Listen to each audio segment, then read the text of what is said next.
Congress party వస్తే అన్న జర ఎందుకోసం అందరూ వస్తారు అందరూ రావాలి మంచిగా ఉంటారు అన్నీ అయితే ఆన్లైన్ వచ్చి కేసీఆర్ ఏం చేయలేదు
అంటే ప్రైవేటా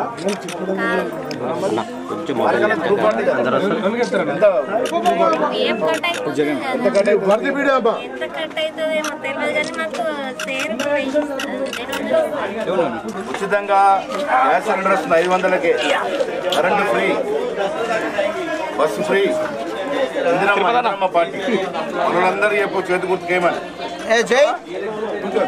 అందరూ చేతి గుర్తుకేమని చెప్పు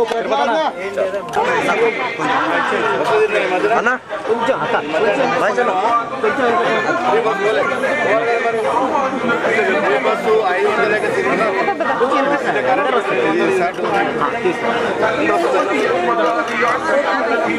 650 తీసుకుంటాం సిలిండర్ 150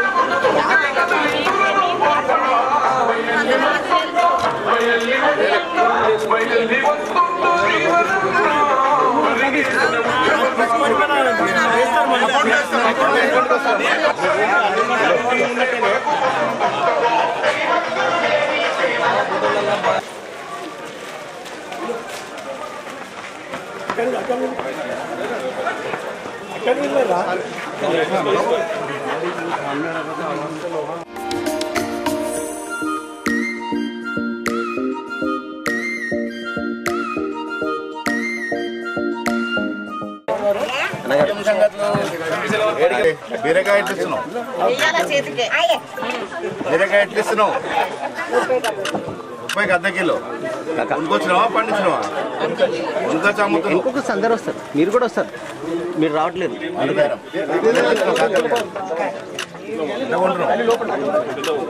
కాకరకాయలు మంచి ఆరోగ్యం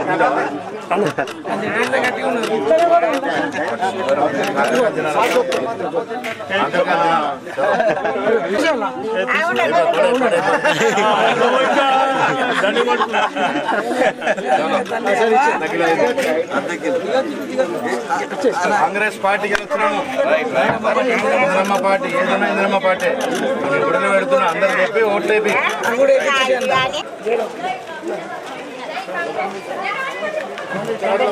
అంటే మరి ఫ్రీ బస్ వాడుకోవాలి కదా ఫ్రీ బస్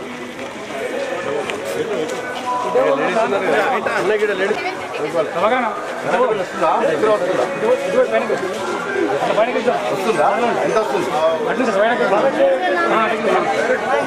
ఏం వాడతారు 200 లోపల అయితే ఫ్రీ 3 కిలోలు ఇచ్చిండ్రు ఇవి ఇంద్రమ్మ కాదా ఇంట్లో వచ్చిన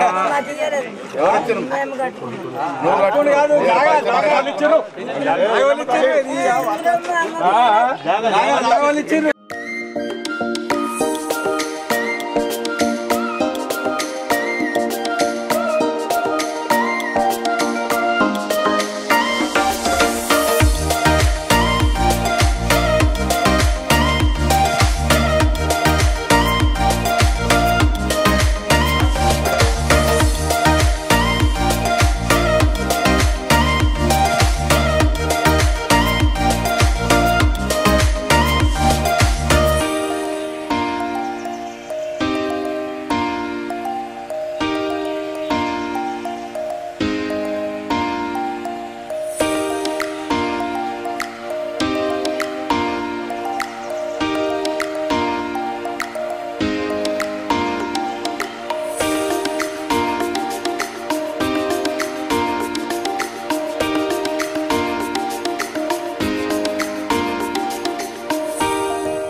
సిలిండర్ కానీ బస్సు కానీ 200 యూనిట్ కరెంట్ కానీ ఇల్లు కానీ ఇవన్నీ కూడా పేద జనానికి చేసేది.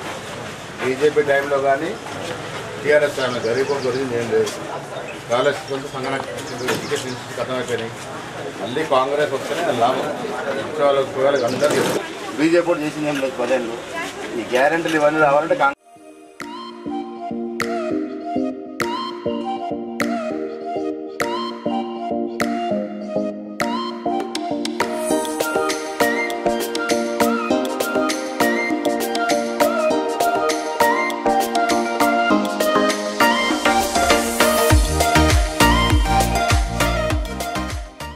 ఇవాళ కంఠేశ్వర్ ప్రాంతంలో కాంగ్రెస్ నాయకులు మేమందరం కూడా పాదయాత్ర చేశాం. ఇంటింటి గడప గడపకు పోయినప్పుడు మహిళల నుంచి వస్తున్న స్పందన చూస్తే జీవన్ రెడ్డి గెలుపు ఖాయమనే మాట ఇక్కడ స్పష్టమవుతూ ఉంది.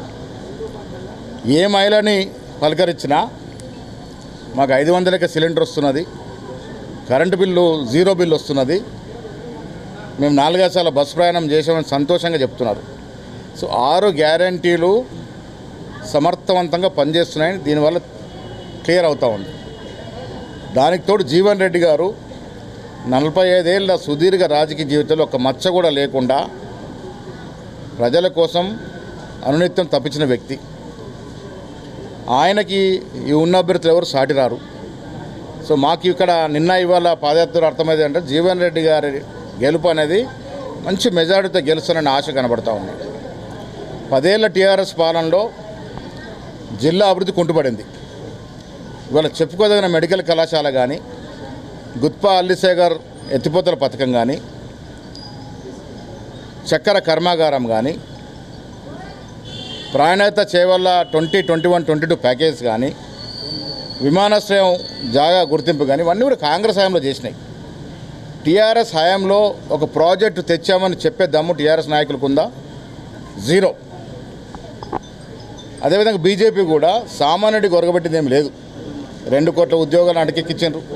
వారి హయాంలో అదానీ అంబానీలు పెరిగారు తప్ప సామాన్యుడికి ఏం ఒరగలే.